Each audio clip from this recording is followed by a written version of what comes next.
Hi,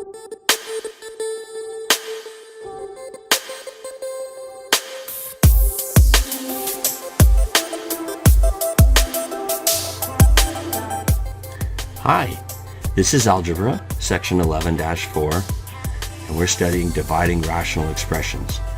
My name is Mr. Rupp, and in this video, I will show you how to divide rational expressions using reciprocals and the rules of fraction division, and also how to perform dimensional analysis by dividing rational expressions.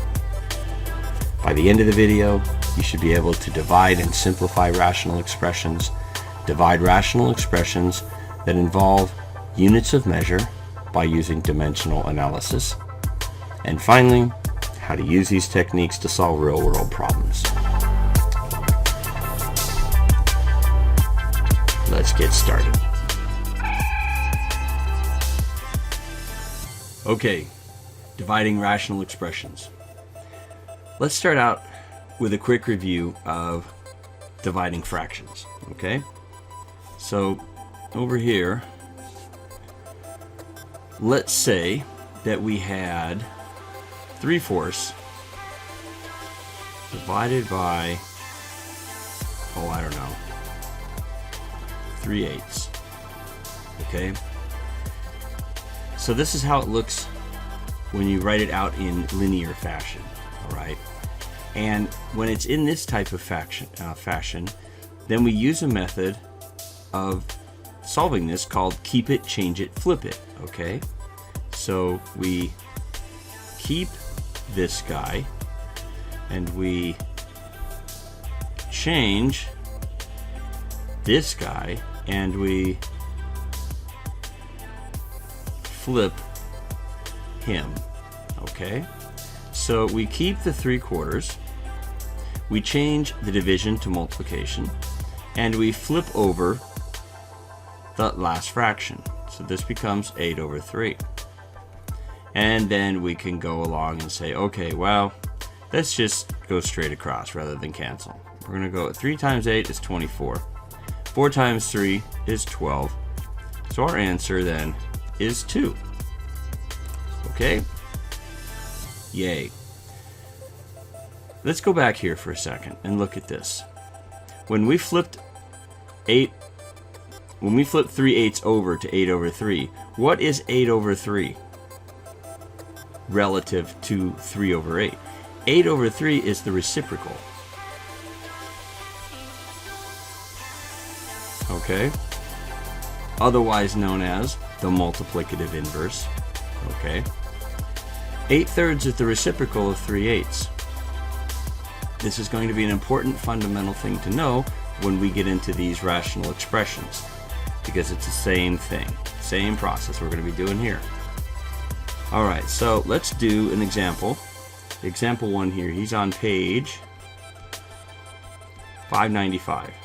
Okay, so we have 5x squared over 7 divided by 10x cubed over 21.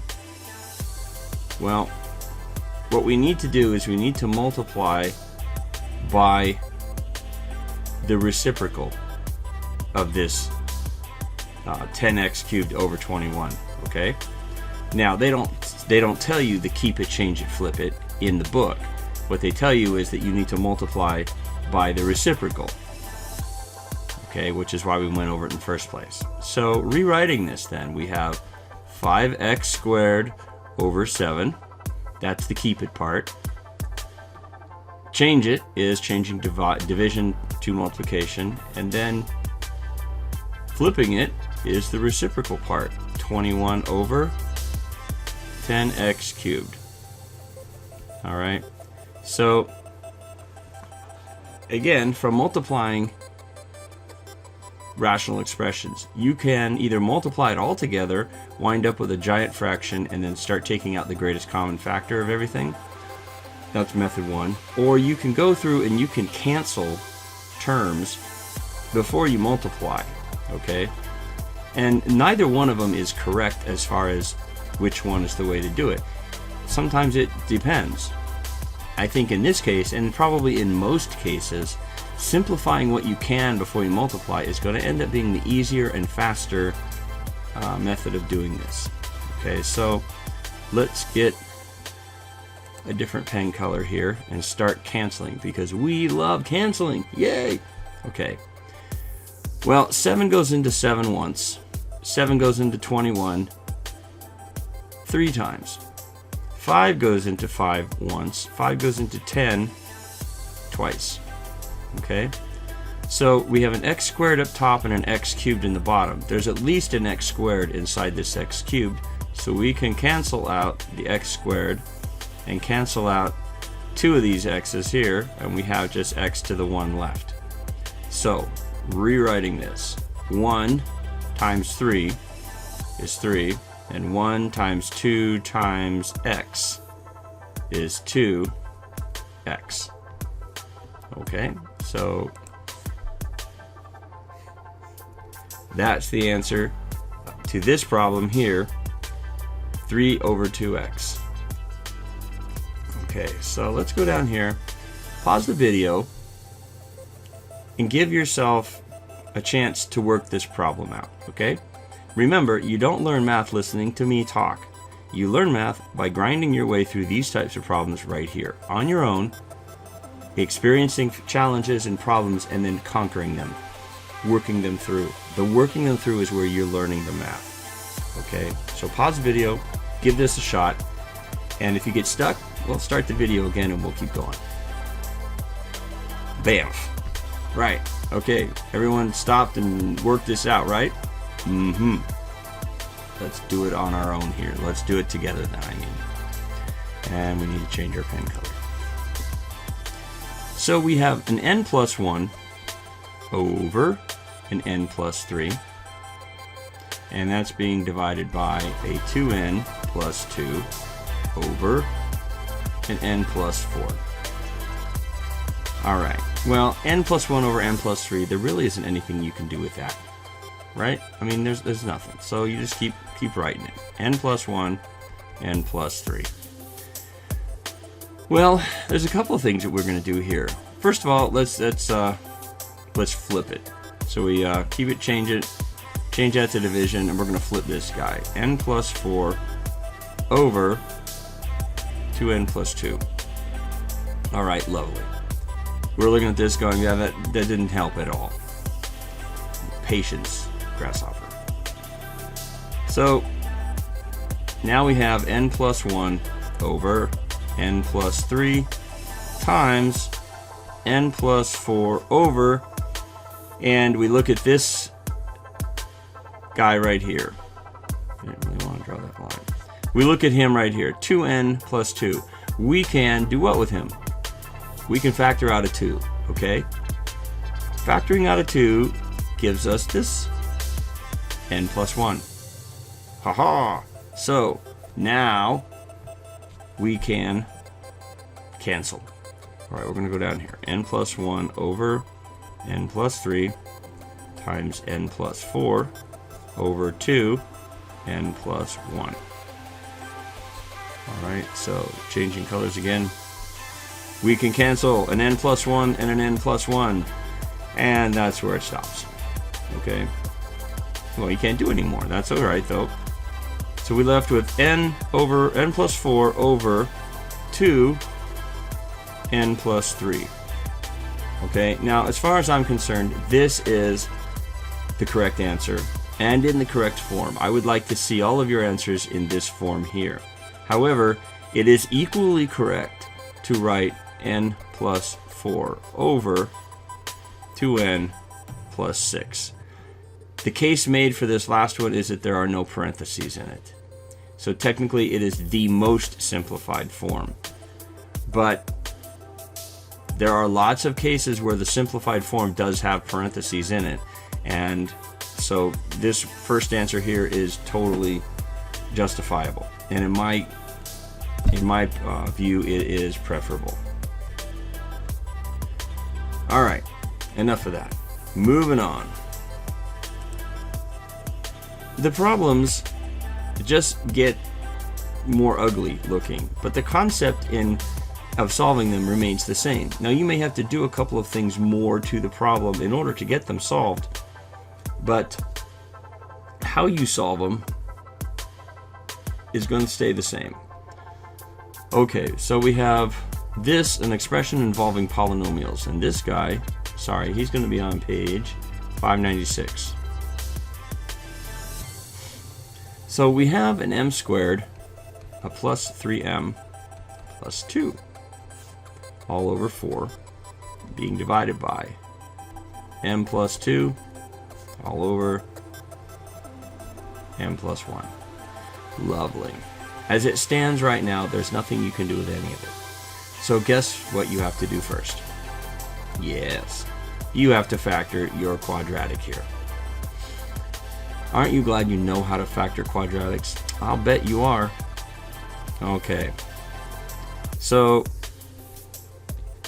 let's puzzle this out. What multiplied together gives you a positive 2 and added together gives you a positive 3? Yeah, if that takes you any more than about 2 seconds. Right there. M plus 2, M plus 1. All over 4. Now we're going to multiply and then we're going to flip this guy right here. Okay? So let's flip him over. M plus 1 over M plus 2. And by golly, our favorite time has come. We get to cancel. Yes, the m plus 2's go away. And now we're left with m plus 1 times m plus 1 over 4. Alright? Remember when I said that there was a case for the simplified answer having parentheses? This is one of them. M plus 1, the quantity squared, in my opinion, is a lot simpler than multiplying this out as a polynomial. Here you know exactly where it came from and what it needs to do. Okay, so I would prefer you leave your answers in that form. Okay, pause the video, try this next one on your own, give it a whirl, and we'll come back and catch you up. Bam. Okay, everybody pause the video, right? Yes. So, let's work it through. P squared minus 4 over 5p divided by p minus 2 over p plus q. Yeah. Okay. Alrighty. So p squared minus 4 sounds like a difference of squares, right? Which means you can do what to it? Ta-da! You can factor it. If it happened to be p squared plus 4, would you be able to factor that? Everyone should be going, no, we would not be able to factor that. Alright, so what two things multiplied together give you negative 4 and added together give you 0? Yes, I knew you guys could do it. P plus 2, P minus 2. Yeah. And we're going to invert this guy over here. So we have P plus Q, your P's and Q's, over P minus 2. Wow. Okay. Well, now we can cancel, our favorite thing to do. Just like that. And just for grins and giggles, let's see, we're going to have a P plus 2 over P plus Q all over 5P. Now, when do you multiply these factors out and when do you not? If you have a factor that's squared, like P minus 1 quantity squared, you could leave that alone. But if you have two completely different factors like this, then you could multiply these out, all right, to get the polynomial, and that might make more sense. So let's go ahead and do that. So foiling this guy, remember FOIL, F-O-I-L. The first components, you have p squared plus the outers, q times p, plus the inners, 2 times p, plus the ends, 2q all over 5p. So let's combine terms like we know what we're doing. P squared plus qp plus 2p plus 2q. Did you get that? Combine terms. We couldn't combine any terms because they're all different. So we just rewrote it. Really, you guys? And no one said anything. Okay. That's the answer to that, right? Not really too terribly difficult, just a little involved. All right, moving on. This is an interesting one. Okay, so in 2001, NASA launched the Mars Odyssey, sent it off to Mars. It orbited Mars, and it's still orbiting Mars, and it's done a lot of good relaying messages, scouting for landing positions on Mars, that kind of thing. Okay. Now, in this problem, it says that it took 200 days to travel 466 million miles. Okay, now we're going to go with this figure because that's what's in the problem here. But I have to tell you that I have never been able to find this 466 million mile figure. The best that I could come up with was 285 million miles. Was how long it was its round trip. Okay. So, whoa. But we'll use 466 million because that's what we've got. So back over here now. It says, what was the average speed of the spacecraft in miles per hour? Okay. So we've got the formula, okay, that distance is equal to rate times time. Okay. And what is it that we're trying to find?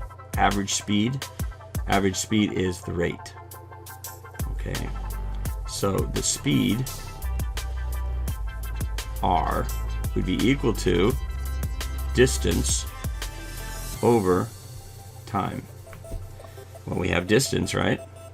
We have 466 million miles over time.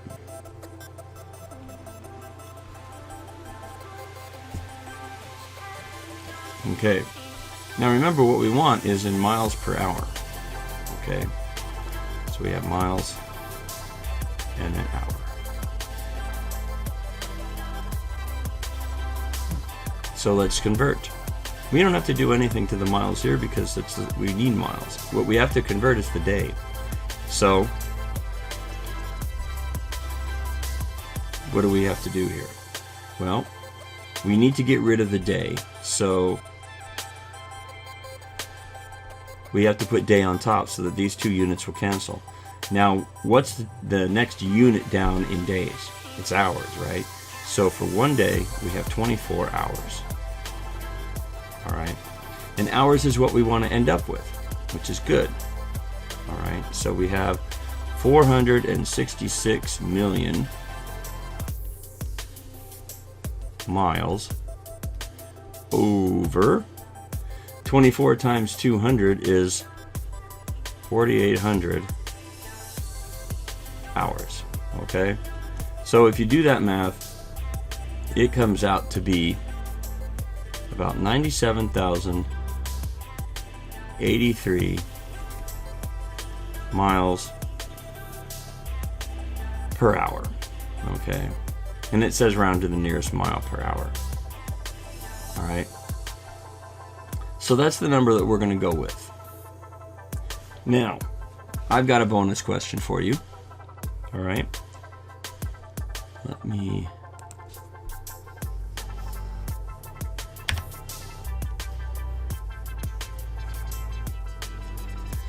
do that first. Okay, here's the bonus question. What percent of the speed of light did the Mars Odyssey achieve? Okay? Email me your answer. I want your answer accurate to 4 decimal places. Figure out what the conversions you need and do those conversions. And email me your answer. Okay? All right. That's it. So, as a reward for watching me all the way to the end, you get golf ball head. Yes. Okay. All right. Like it, subscribe to it, comment on it. I would love it. Tell me how great I'm doing. Please don't tell me that you fell asleep after the first page. That would be horrifying. And hopefully these videos are working for you and you guys are learning. That's the real key. So, I will see you guys next time. Bye. Bye.